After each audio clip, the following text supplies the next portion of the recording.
Good morning, students. So today we will learn about the new topic, that is thalassemia. It is also a blood disorder.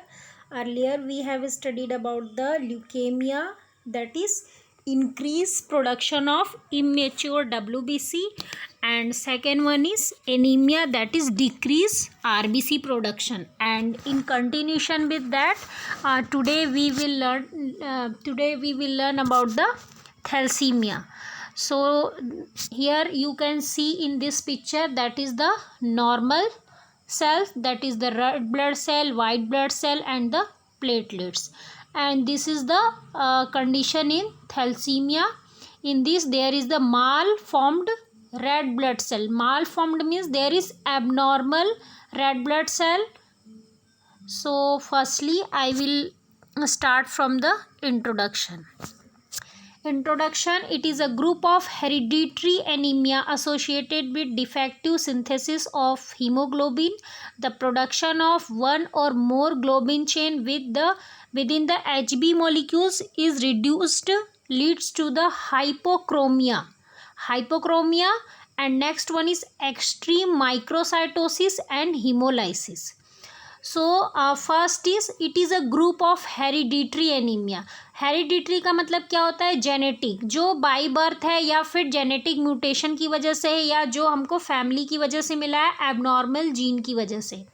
So it is a group of hereditary. Hereditary word का मतलब होता है genetic.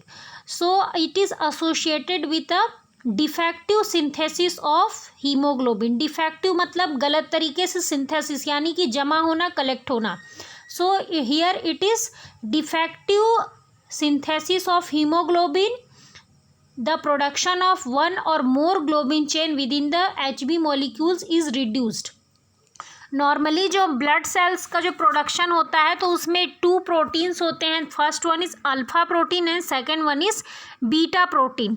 तो यहाँ पे जो 2 globulin chain होते हैं, एक अल्फा एंड एक बीटा, उन दोनों चेन में से किसी एक का प्रोडक्शन कम होने लगता है, जिसकी वजह से हीमोग्लोबिन का जो सिंथेसिस हो रहा है वो डिफेक्टिव यानी कि एबनॉर्मल होने लगता है. That is called thalassaemia and it is genetic. ये हमेशा जेनेटिक होता है.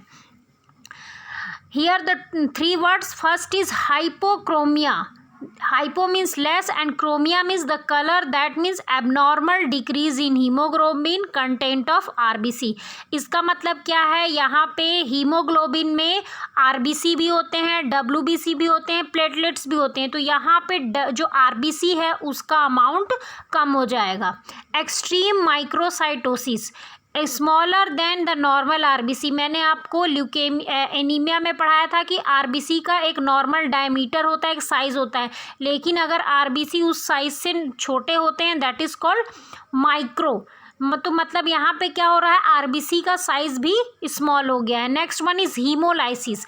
लाइसिस वर्ड जहाँ पे भी यूज़ होता है that is destruction. So here the haemolysis means destruction of the blood elements. Thalassemia, it is an inherited autosomal recessive blood disorder. तो सबसे पहले हम देखेंगे कि इस वर्ड का मीनिंग क्या होता है. Inherited autosomal recessive blood disorder. An autosomal recessive disorder means 2 copy of abnormal gene must be present in order for the disease or the trait to develop. इसका मतलब क्या है? जैसे कि आप इस पिक्चर में देखेंगे, एक मदर्स है, एक फादर है, दोनों में क्या है? Half half. आप अगर देखेंगे तो नॉर्मल जीन है. नॉर्मल जीन है यानी कि जैसे जो आपको वाइट साइड वाला जो दिख रहा है दैट इज़ नॉर्मल जीन. जो ब्लू कलर का दिख रहा है वो आपका डिफेक्टिव जीन है. तो अगर दोनों पेरेंट्स में अगर एक एक डिफेक्टिव जीन है तो उससे अगर उनके 3 बेबीज होते हैं तो फर्स्ट वाले बेबी में चांसेस हैं कि दोनों में 25% चांस क्या है कि दोनों में डिफेक्टिव जीन्स आ सकते हैं. सेकेंड चांस क्या है कि हाफ डिफेक्टिव हो सकता है उनका जीन और हाफ जो बेबी का जीन है वो नॉर्मल हो सकता है, like their parents. And third chances क्या हो सकते हैं? दोनों के अगर नॉर्मल जीन्स आते हैं बेबी में तो बेबी अनअफेक्टेड हो सकता है. तो यानी कि इसमें चांसेस है कि कंप्लीटली जो है वो दोनों डिफेक्टिव जीन्स भी आ सकते हैं दोनों पेरेंट्स से, कंप्लीटली नॉर्मल जीन भी आ सकते हैं पेरेंट्स से, और half defective and half normal gene आ सकते हैं। तो ये 3 चांसेस हो सकते हैं। तो ये क्या है, that is autosomal recessive disease, मतलब इसमें जो दोनों पेरेंट्स होते हैं दोनों के पास एबनॉर्मल जीन की 1 कॉपीज होती है, जिससे कि वो किसी भी जेनेटिक डिसऑर्डर को कॉज कर सकते हैं। सो this is the explanation of autosomal recessive disorder.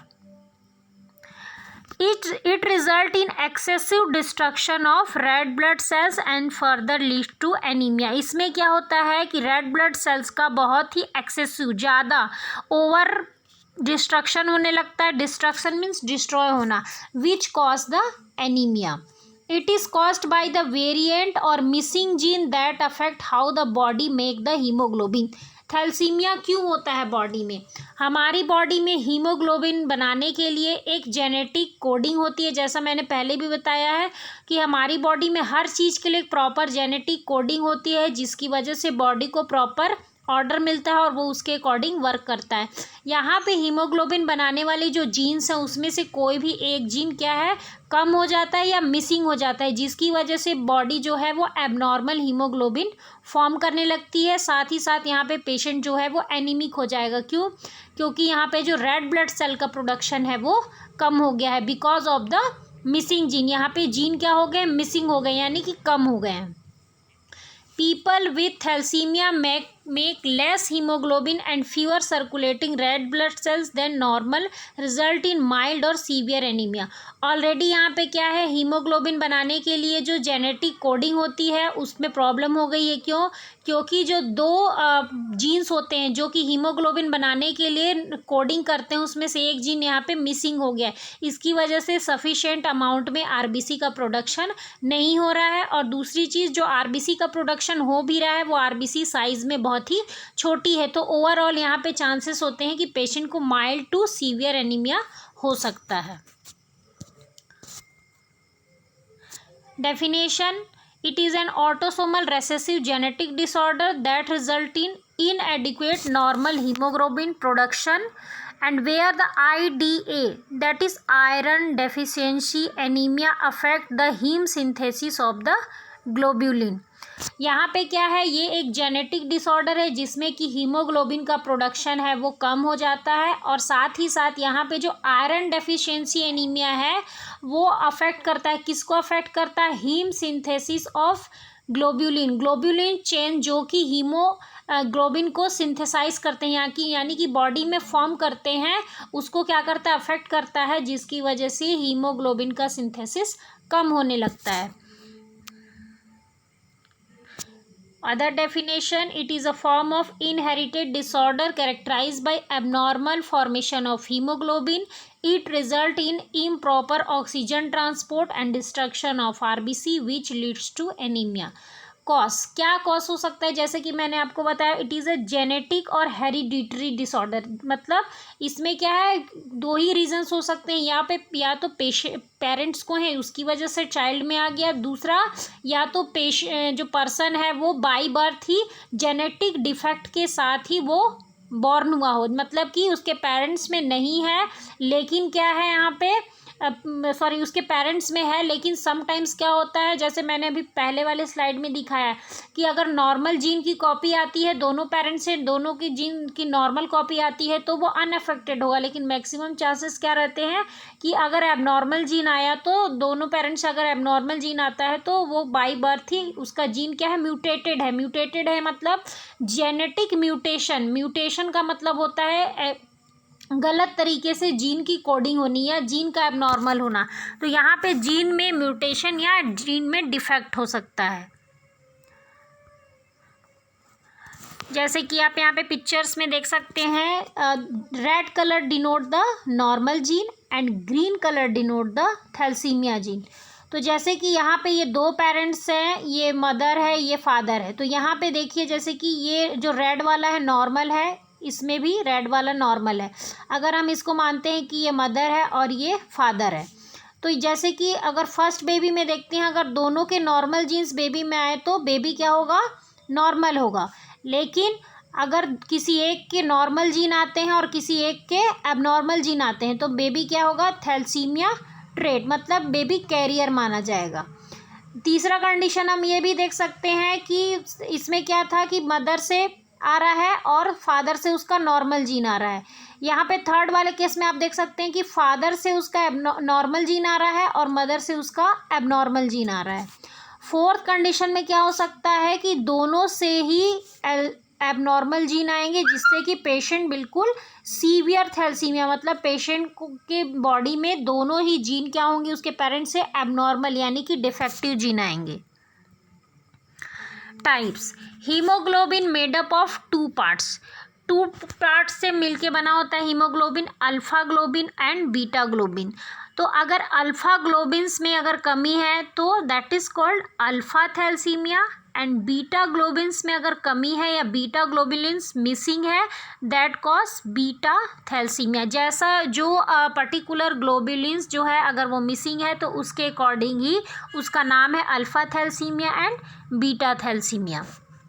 Alpha thalassaemia it occurs when a gene related to alpha globulins are missing और म्यूटेटेड। या तो अल्फा ग्लोबुलिन से रिलेटेड जो जीन्स है वो मिसिंग है, मतलब नहीं है, बॉडी में प्रेजेंट नहीं है, या तो वो डिफेक्टिव हो गए हैं। दूसरा कंडीशन बीटा के लिए क्या है, it occurs when similar gene affect the production of beta globulin protein.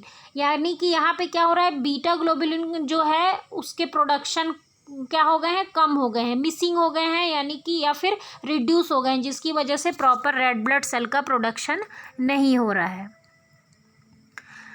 Both A and B, alpha और बीटा थैलेसीमिया जो अभी मैंने आपको बताया, दोनों दो तरीके के होते हैं, थैलेसीमिया मेजर और थैलेसीमिया माइनर। यानी कि अल्फा थैलेसीमिया मेजर भी हो सकता है, माइनर भी हो सकता है। वैसे ही सेम जो बीटा थैलेसीमिया है वो मेजर भी हो सकता है और माइनर भी हो सकता है। Thalassaemia major it is also called Cooley's anaemia. एक नाम और है थैलेसीमिया मेजर का, Cooley's anaemia. Next one is pathophysiology. Due to all the aetiological factor, E/F, that means aetiological factor, ये स्लाइड में लिखा है लेकिन आपको एग्जाम में से शॉर्ट फॉर्म में नहीं लिखना है, डिटेल में लिखना है। Due to all the aetiological factors like abnormal genetic mutation, abnormal gene, defective gene और missing gene, it cause disturbance of the ratio between the alpha and beta globulin chain synthesis। Normal जो हमारी body में haemoglobin का production करने के लिए दोनों chain मिलके क्या करते हैं, हीमोग्लोबिन का सिंथेसिस करते हैं। लेकिन यहाँ पे क्या हो रहा है, यहाँ पे आप देख सकते हैं कि अल्फ़ा और जो बीटा ग्लोबुलिन जो चेन है वो क्या हो रहे हैं, उनका रेशियो क्या हो गया, डिस्टर्ब हो गया। क्यों, इसमें इन दोनों में से कोई एक चेन जो है वो मिस हो गई है। Then decrease the production of one और मोर ग्लोबुलिन चेन्स, मतलब कि अल्फ़ा या जो बीटा चेन है उसमें से कोई एक मिसिंग हो गया है, जिसकी वजह से जो प्रोडक्शन है किसी एक पर्टिकुलर ग्लोबुलिन्स अल्फ़ा या बीटा का क्या हो गया, यहाँ पे प्रोडक्शन कम हो गया है, जिसकी वजह से क्या हो रहा है, formation of abnormal haemoglobin structure, जिसकी वजह से हीमोग्लोबिन का एबनॉर्मल फॉर्मेशन होगा, which cause ineffective erythropoiesis. Erythropoiesis मैंने आपको बताया था, इरिथ्रोपोइटिन का फॉर्मेशन होना ही कहलाता है इरिथ्रोपोइसिस। इरिथ्रोपोइटिन क्या करते हैं, हीमोग्लोबिन को बनाते हैं। तो यहाँ पे इनइफेक्टिव इरिथ्रोपोइसिस हो रहा है, यानी कि नॉर्मल जो इरिथ्रोपोइसिस यानी कि जो इरिथ्रोपोइटिन का फॉर्मेशन होना चाहिए हीमोग्लोबिन बनाने के लिए वो नहीं होगा। एक्सेसिव आरबीसी डिस्ट्रक्शन, इसकी वजह से जो आरबीसी हैं वो इमेच्योर रहेंगे और साथ ही साथ उनका डिस्ट्रक्शन होने लगेगा, आरबीसी डिस्ट्रॉय होने लगेंगे। आयरन ओवरलोडेड, उसकी वजह से क्या होगा, बॉडी में आयरन की क्या हो जाएगा, आयरन अमाउंट में बहुत ज़्यादा हो जाएगा, overloaded, which cause extra medullary haematopoiesis. Extra medullary तो first thing is extra medullary, यहाँ पे क्या है, नॉर्मली रेड ब्लड सेल का प्रोडक्शन किस में होता है, बोन मैरो में होता है, यानी कि medulla of the bone.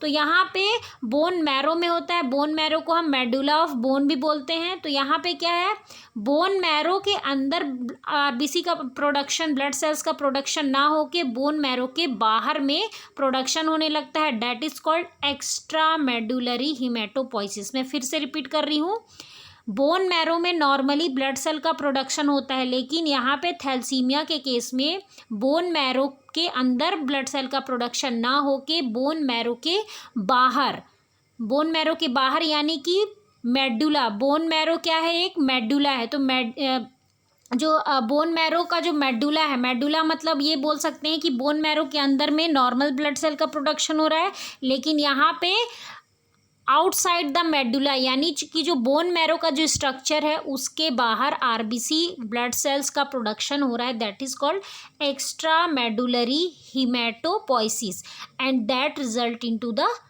Thalassaemia. So this is the pathophysiology of thalassaemia, both alpha thalassaemia and beta thalassaemia.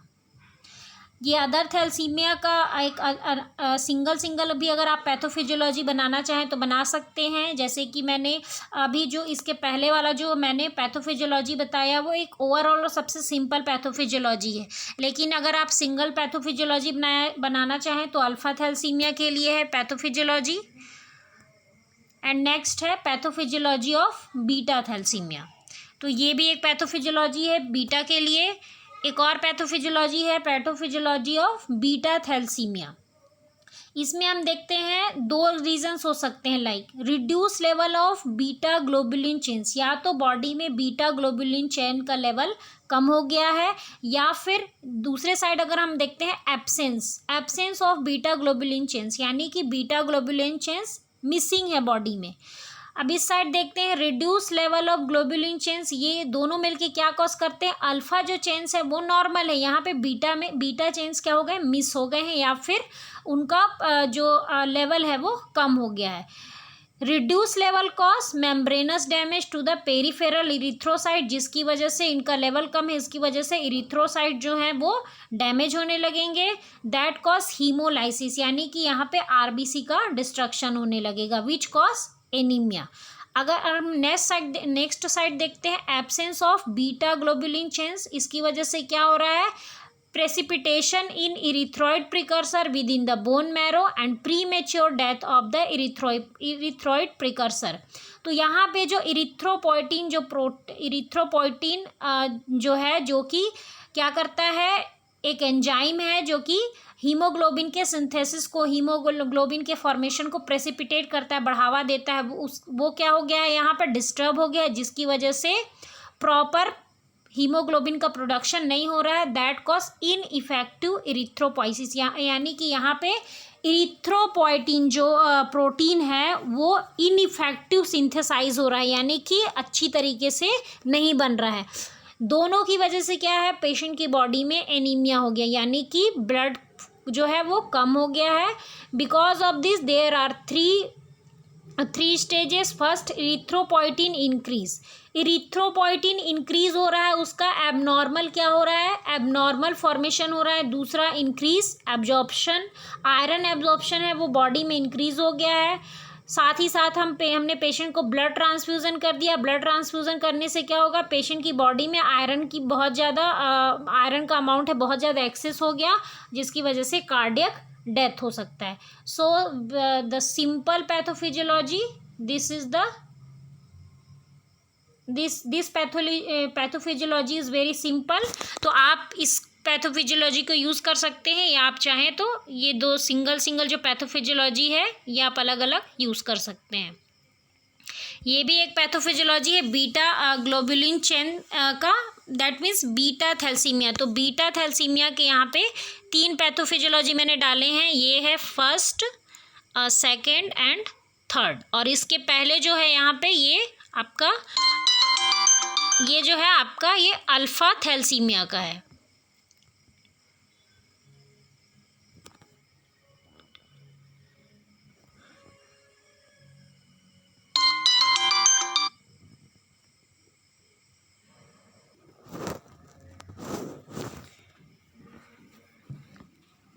Next अगर जैसे कि हम ये एक पैथोफिजियोलॉजी है बीटा थैलेसीमिया में, इसमें हमने एक चीज़ देखा है, यहाँ पे लिखा हुआ है मलार प्रोमिनेंस। मलार प्रोमिनेंस का मतलब ये होता है जैसे कि हमारे जो चिक बोन्स रहते हैं, किसी किसी के जैसे जो चिक बोन्स है बहुत ही ज़्यादा प्रोट्रूटेड यानी कि प्रोमिनेंट नहीं होते हैं, या जैसे जिसके फेस में बहुत ज़्यादा जो बहुत लीन थिन जो पर्सन होते हैं, जो बहुत ज़्यादा पतले दुबले होते हैं, उनके जो चिक बोन्स है प्रॉपर प्रोमिनेंस नहीं दिखते हैं। लेकिन किसी किसी में जो चिक बोन्स है बहुत ज़्यादा प्रोमिनेंस दिखाई देते हैं, सॉरी जिसमें जो लीन थिन जो पर्सन होते हैं उसमें क्या होता है कि जो उनके चिक बोन्स है वो बहुत ही ज़्यादा प्रोमिनेंस दिखाई देते हैं। और जो ऐसे लोग होते हैं जिनके बॉडी में बहुत ज़्यादा फैट है या फेस में बहुत ज़्यादा फैट है, तो उनकी जो प्रोमिनेंसी है, जो चिक की प्रोमिनेंसी वो बहुत ही ज़्यादा नहीं होती, यानी कि उनमें चिक बोन्स हमको बिल्कुल प्रोमिनेंट नहीं दिखाई देंगे।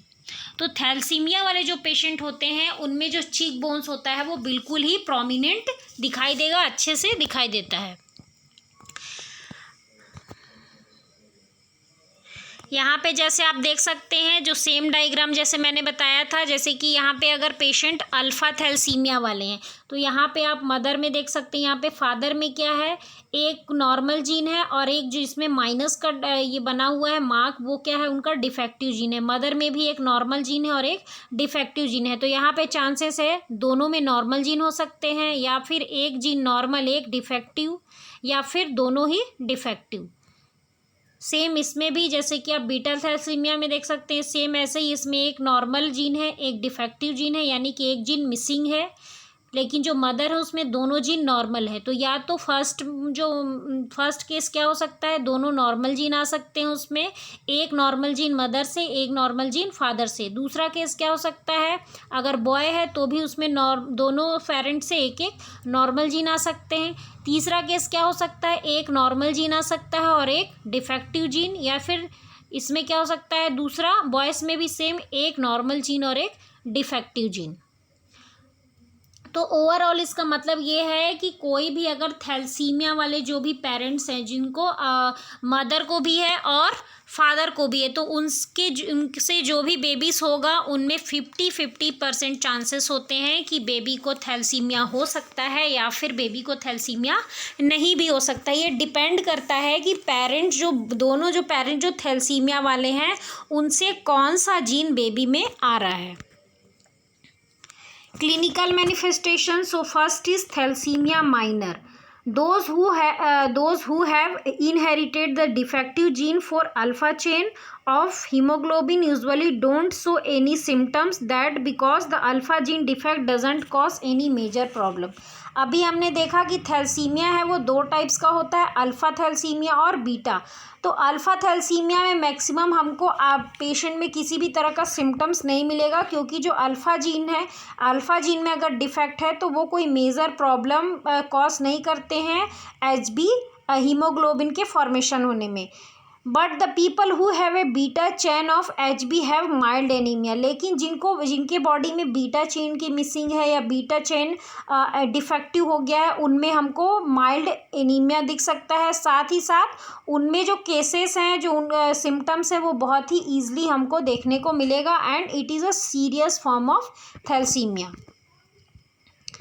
क्लिनिकल प्रेजेंटेशन जैसे फर्स्ट है इसमें fatigue and weakness, pale skin और जॉन्डिस। स्किन पेल दिखेगी because of anaemia, protruding abdomen with enlarge spleen and liver. जो लीवर जैसे कि आप यहाँ पे डायग्राम देख सकते हैं, इसका एब्डोमेन बहुत ही प्रोट्रूडेड हो गया है और इसके जो स्प्लीन है और लीवर बहुत ही इनलार्ज हो गए हैं। Symptoms of beta thalassaemia major appear in first 2 years of life.